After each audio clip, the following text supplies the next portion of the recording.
वाघवाचा मोठा उत्सव सण साजरा केला जातो. कशा प्रकारची तयारी असणार काय करतात? जय महाराष्ट्र. उद्या मुस्लिम बांधवांची 7 जूनला बकरी ईद आहे. तर येणाऱ्या या सणानिमित्त आम्ही, कारण तुम्हाला माहीतच असेल की या बकरी ईदेला हे लोक मोठ्या प्रमाणात बकरे कापतात, कुर्बानी देतात. तर इतर महानगरपालिकेचं जरी काही ठिकाणी परमिशन असल्या किंवा ग्रामपंचायतची परमिशन असल्या तरी देखील एक घरामध्ये एक बकरा कट करण्याचं यांना परमिशन असते. पण यांच्यामध्ये असं आहे की एका घरामध्ये जर 8 ते 9 लोक असतील आणि ज्यांच्याजवळ आर्थिक व्यवस्था आहे तर ते लोक 8 ते 8 बकरं कापतात. या 8 ते 8 असेल तर 8 घरामध्ये, एक घरामध्ये 8 माणसं असतील तर 8 बकरं कापण्याची यांना परवानगी नाही आहे. दुसरी गोष्ट असं आहे, आता आम्ही विविध नाके जे असतील, ट्रान्सपोर्ट, ट्रक या ठिकाणी आम्ही पत्र दिलेलं आहे. आपले पोलिसांना देखील कळवलेलं आहे. मी ट्रॅफिकचे जे तिरुपती काकडे साहेब आहेत, रायगड हे आपले DCP, त्यांच्या शाखेला देखील पत्र दिलेलं आहे की वाहतूकवर नियंत्रण ठेवा, जेणेकरून बैल गाय याला तर परवानगी नाहीच आहे, तरी देखील काही भांडगुलं असतात, त्यांना रोखण्याचं काम केलं पाहिजे. पोलीस खाता करेलच, पण आमचे महाराष्ट्र सैनिक देखील विविध ठिकाणी बसलेले आहेत. अशा भांडगुलांना आम्ही असं काही कृत्य जर केलं तर त्यांना 100% त्या ठिकाणी पकडून म्हणजे काय करतं तुम्हाला माहीत आहे. तस्करी करण्यासाठी कुठल्या वाहनाचा वापर करणार आहे? तस्करी करण्यासाठी कुठल्या वाहनाचा वापर केला जाईल जास्तीत जास्त? अनधिकृत वाहने करू शकतील किंवा तुम्हाला त्वरित जर कसं असतं, याही प्रत्येकाने आपापल्या ठिकाणी बकरे आणून पाळलेले असतात.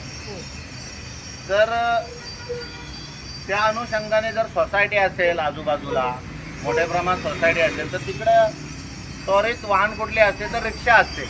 आज आम्ही रिक्षा स्टँडवर जिथं आहे बेल नाका या ठिकाणी, आणि हे आमचे बाकीचे रिक्षा चालक मालक आहेत, तर त्यांना पण आम्ही निवेदन दिलेलं आहे की या दिवशी तुम्ही जास्त टाळाटाळ करा, किंवा असं तुम्हाला आढळल्यास कसं आहे, ते जर कत्तल काही असेल बकरीची तर ते तुम्हाला पडद्याआड करणं आहे. एक घरात एक परमिशन. तर तुम्ही 4-5 करत असाल, तिकडं लहान मुलं आहेत, लहान मुलं घाबरून जातील. 10-10, 20-20, 50 बकरे कापले एका जागेवर. तर अशा कृत्य करणारे लोकांना हे या ठिकाणी रोखणं गरजेचं आहे.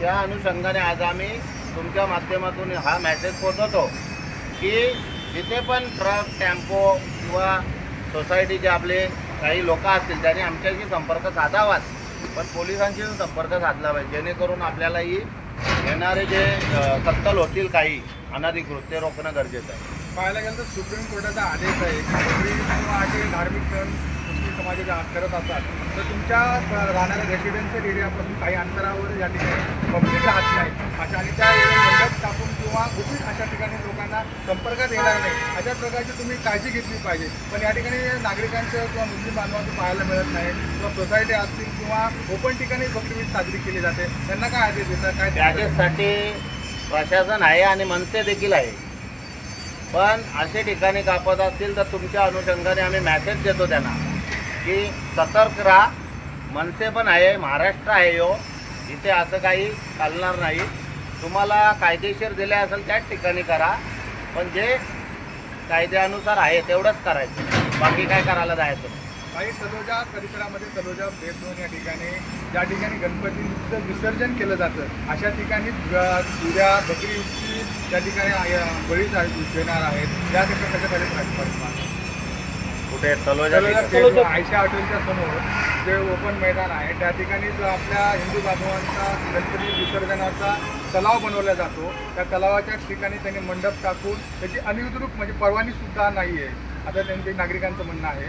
आणि त्या ठिकाणी त्यांनी उद्या बकरीचा सण मोठ्या उत्सवात साजरा करणार आहे. याकडे कशा प्रकारे बघा, पूर्ण महाराष्ट्र किंवा पूर्ण हिंदू धर्म हा गणपतीला मानणारा धर्म आहे.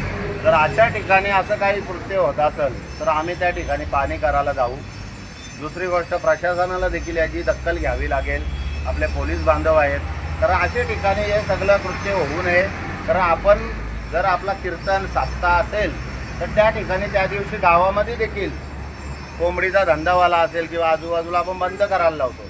मग अशा ठिकाणी जर कृत्य होत असेल तर मला वाटत नाही की आपली लोक गप्प बसतील. आपल्या माध्यमातून पोलीस प्रशासन असेल किंवा शुल्क प्रशासन असेल किंवा महानगरपालिका त्यांना कशा प्रकारचा लेखी पुरावा काय सादर केलेलं काय सांगितलं? आम्ही आता जे कायदे आहेत काही, जसं वाहनांचं आहे किंवा अनधिकृत वाहन असेल तर याच्यावर तुम्हाला मी कॉपी देतोच ही आहे, प्रत दिलेली सर्व प्रशासनाला आम्ही दिलेली आहे.